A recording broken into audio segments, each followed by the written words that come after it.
Hello everyone, class 11th में आप सभी बच्चों का स्वागत है। और इसके पहले हमने धात्विक या और रस समीकरण मितीय हाइड्राइडों तक हमने चर्चा कर लिया था, ठीक है। और आज हमको इसके आगे स्टार्ट करना है। एग्जाम्पल नंबर 9.3 देख लेते हैं। क्या कह रहा है? क्या फास्फोरस y इलेक्ट्रॉनिक विन्यास 3s2 3p3 के आधार पर फास्फोरस पेंटाहाइड्राइड बनाएगा? एक क्वेश्चन अराइज कर रहा है कि फास्फोरस pH5 बना सकता है कि नहीं बना सकता है।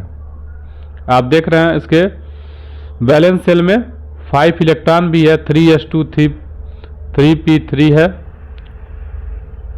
यहाँ पे 3s2 है और 3p3 है। तो क्या ये pH5 बना सकता है कि नहीं बना सकता है? और 3D भी इसमें होता है, PCl5 बनता है, ठीक है, फास्फोरस पेंटाक्लोराइड बनता है। इसी से संबंधित एक क्वेश्चन पूछ रहा है कि क्या मतलब जैसे PCl5 बनता है तो pH5 बनता है कि नहीं बनता है, क्यों नहीं बनता है, या बनता है तो क्यों बनता है। कह रहा है कि यद्यप फास्फोरस +3 और +5 ऑक्सीकरण अवस्था प्रदर्शित करता है, ऑक्सीडेशन स्टेट क्या करता है, प्रदर्शित करता है, लेकिन फिर भी यह pH5 नहीं बनाता है। ऐसा क्यों होता है? क्योंकि डाई हाइड्रोजन की क्या होती है, एंथैल्पी ऑफ एटमाइजेशन, और डेल्टा EgH जो लिखा है, ठीक है, डेल्टा ए का मतलब है एंथैल्पी ऑफ एटमाइजेशन है, और साथ ही साथ delta H Eg electron gain enthalpy मान जो होता है वो हाई होता है। और इसके कारण फास्फोरस को क्या करता है, सर्वोच्च ऑक्सीडेशन स्टेट, ठीक है, ऑक्सीकरण अवस्था प्रदर्शित करने और pH5 के बनने का समर्थन नहीं करता है, इसीलिए pH5 नहीं बनता है। केवल एक फैक्टर जिम्मेदार नहीं होता है कोई भी कंपाउंड बनने के लिए, ठीक है, इसीलिए लोग कहते हैं केमिस्ट्री में बहुत ज़्यादा एक्सेप्शन है। वास्तव में एक्सेप्शन नहीं है। वास्तव में जो भी केमिस्ट्री में चीज़ें दी गई हैं सब तथ्यों के आधार पे और एक्सपेरिमेंटल रिजल्ट के आधार पर दिया गया है, ठीक है। एक्सपेरिमेंटली जो पाया गया है उसी को समझाने का इसमें प्रयास किया गया है। ऐसा नहीं है कुछ भी आप अपने पास से रूल बना लेंगे और उससे संबंधित कुछ कंपाउंड का फॉर्मेशन करा देंगे और बता देंगे कि ये भी बनेगा। ऐसा नहीं होता है इसमें। मैथमेटिक्स में है या फिजिक्स में है तो उसमें एक सर्टेन क्या है, आपके पास फार्मूला है, ठीक, और उस फार्मूले पे हम क्या कर सकते हैं, एक प्रिडिक्शन कर सकते हैं। हालांकि उसमें भी नहीं होता है, ठीक है, मैथमेटिक्स में भी केवल बेसिक फार्मूला जानने से आप हर एक क्वेश्चन को सॉल्व कर ले कोई ज़रूरी नहीं होता है, ठीक है। हर एक क्वेश्चन का अपना क्या होता है, एक तरीका है, तो फिर हम उसमें बात नहीं करेंगे, ठीक है। हालांकि मेरा जो स्पेशलाइजेशन है वो मैथमेटिक्स में भी है, मैथमेटिक्स में ही है, ठीक है, और मेरी ज्वाइनिंग जो है वो साइंस में है, और दोनों पे मैंने काम भी काफ़ी दिनों तक किया है, लगभग 8-9 साल तक मैंने दोनों सब्जेक्ट पे काम किया है, ठीक है। मेरे कोचिंग में मैंने मैथ और केमिस्ट्री दोनों पे बराबर काम किया है।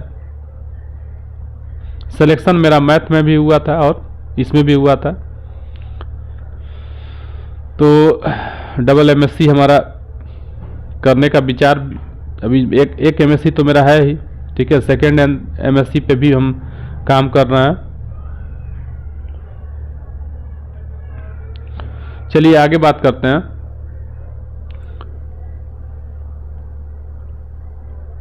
वाटर अभी स्टार्ट करते हैं।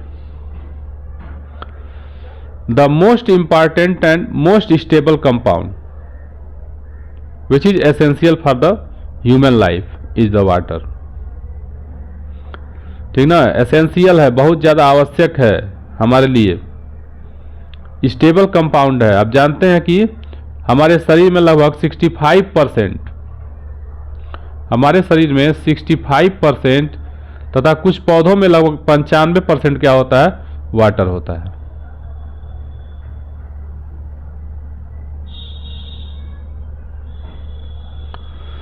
जीवों को जीवित रखने के लिए जल एक महत्वपूर्ण क्या है, यौगिक है, कंपाउंड है और एक गुड सॉल्वेंट है। आप जानते हैं कि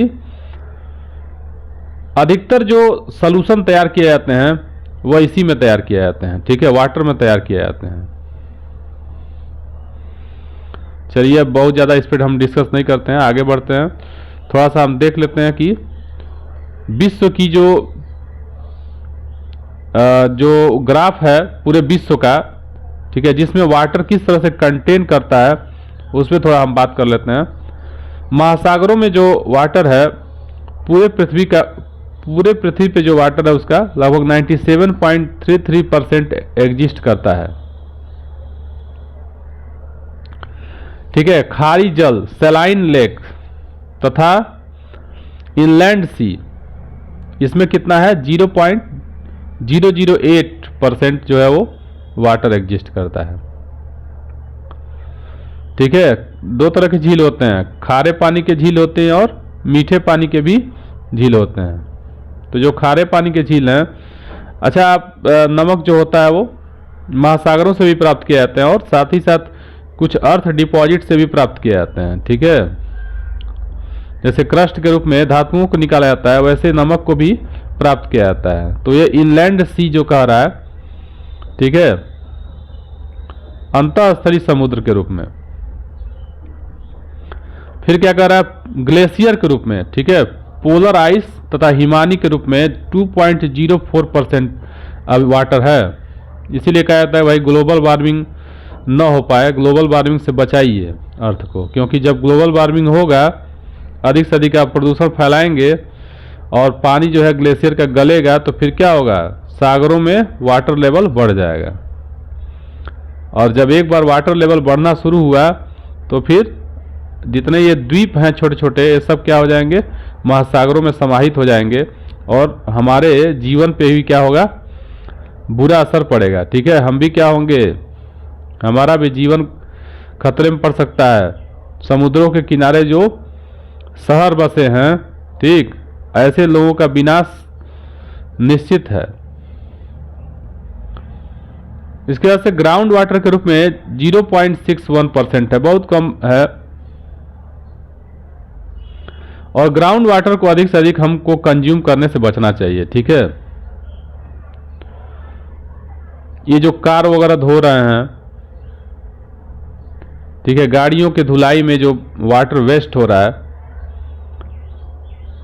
तो इससे क्या हो रहा है, हमारे आने वाले पीढ़ियों के लिए एक समस्या हो जाएगी। हम तो अभी भी क्या कर रहे हैं, हम 2-4-5 साल से हम भी क्या कर रहे हैं, वाटर को खरीद के ही पी रहे हैं आरओ वाटर के रूप में। हालांकि आरओ वाटर का क्या है, एक साइड इफेक्ट भी है। हमारे शरीर में जो हड्डियां हैं वो क्या हो रही हैं, कमज़ोर हो रही हैं मिनरल्स की कमी के कारण, ठीक है। चलिए उस पर हम अब नेक्स्ट लेक्चर में देख लेंगे। फिर आगे चलते हैं। झील में कितना है, 0.009% है। सॉयल मॉइस्चर के रूप में 0.005% है। एटमॉस्फेरिक वाटर वेपर के रूप में 0.001% है। एटमॉस्फेयर में भी क्या होता है, वाटर वेपर होता है, इसको ह्यूमिडिटी कहते हैं।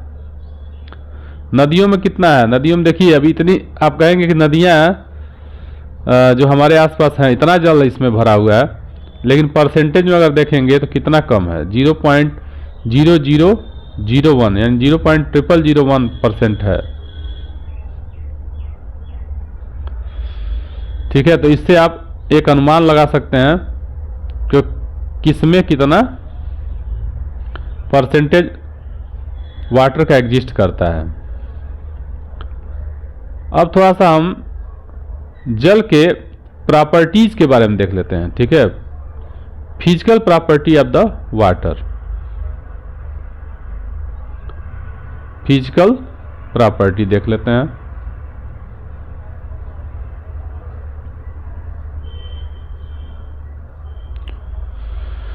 फिजिकल प्रॉपर्टी में क्या होगा, उसका आउटलुक होगा ठीक है, उसका बॉइलिंग पॉइंट, मेल्टिंग पॉइंट, ठीक, गंध कैसा है, स्वाद कैसा है, रंग है कि नहीं है, इन सब चीज़ों पर जो डिस्कस कर लेते हैं उसको हम भौतिक अवस्था मान लेते हैं, भौतिक गुण में वो आ जाएगा।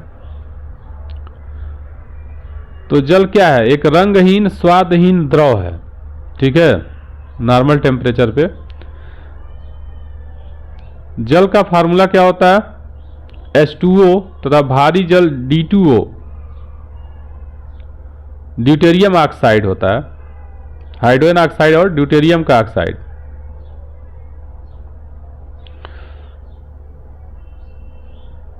संघनित प्रावस्था में जल के असामान्य गुणों के कारण जल के अणुओं के बीच एक हाइड्रोजन बॉन्डिंग होती है, ठीक ना। संघनित प्रावस्था में जल के असामान्य गुणों का कारण क्या है? हाइड्रोजन बॉन्ड है, क्योंकि हाइड्रोजन इसमें क्या है? एक इलेक्ट्रोनिगेटिव एलिमेंट, एक ऑक्सीजन, फ्लोरीन और नाइट्रोजन। इलेक्ट्रोनिगेटिव भी ज़्यादा होते हैं, इनकी साइज भी बहुत कम होती है, इसलिए इनमें हाइड्रोजन बॉन्ड पाया जाता है, ठीक है। जबकि ऑक्सीजन के नीचे ही सल्फर है, H2S जो होता है उसमें हाइड्रोजन बॉन्ड नहीं पाया जाता है, इसलिए H2S जो होता है वो गैसियस स्टेट में एग्जिस्ट करता है, जबकि वाटर जो होता है वो नॉर्मल टेम्परेचर पर क्या करता है? लिक्विड फॉर्म में पाया जाता है।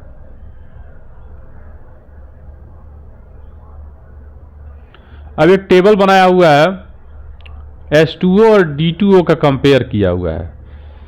मॉलिक्यूलर वेट अगर बात करें 18.0151 होता है, और D2O ड्यूटेरियम ऑक्साइड का होता है 20.0276 होता है। क्योंकि H2O जो है वो प्रोटियम का ऑक्साइड है और D2O ड्यूटेरियम का ऑक्साइड है। ड्यूटेरियम में क्या होता है? इसका मोलर मास 1 हाइड्रोजन का कितना हो जाएगा?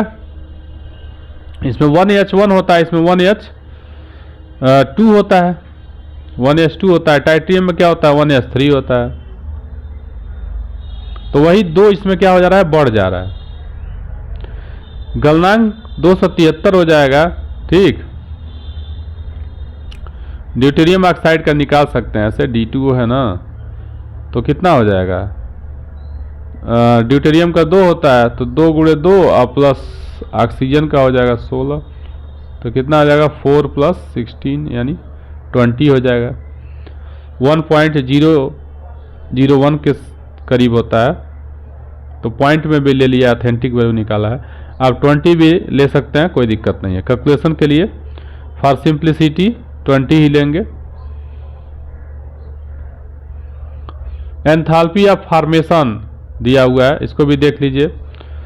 Enthalpy of vaporization, enthalpy of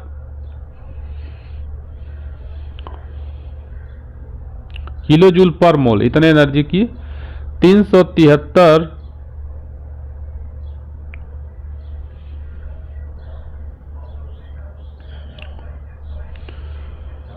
वाष्पन एंथैल्पी जो दिया हुआ है, ठीक है, वो कितना है? 40.66 किलोजूल पर मोल दिया है। इतने एनर्जी की आवश्यकता होती है। Enthalpy of fusion, enthalpy of fusion है 6.01। तो इस तरह से क्या किया है? एक चार्ट बना करके दोनों में अंतर समझाने का प्रयास किया गया है, ठीक है। इस चार्ट को आप देख लीजिएगा। हालांकि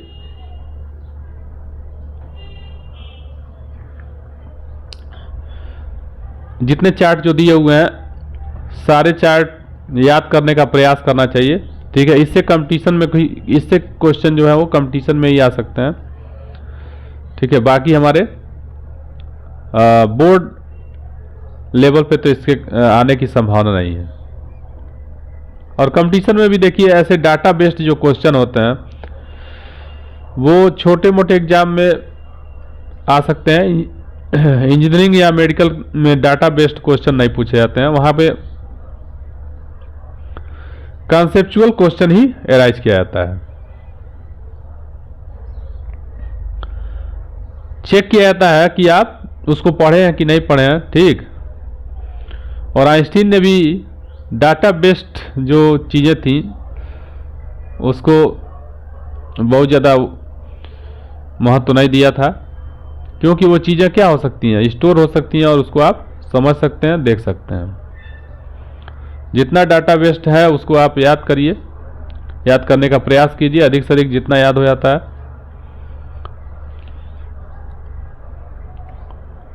अब थोड़ा सा स्ट्रक्चर के बारे में बात कर लेते हैं, ठीक। जल की संरचना के बारे में बात कर लेते हैं।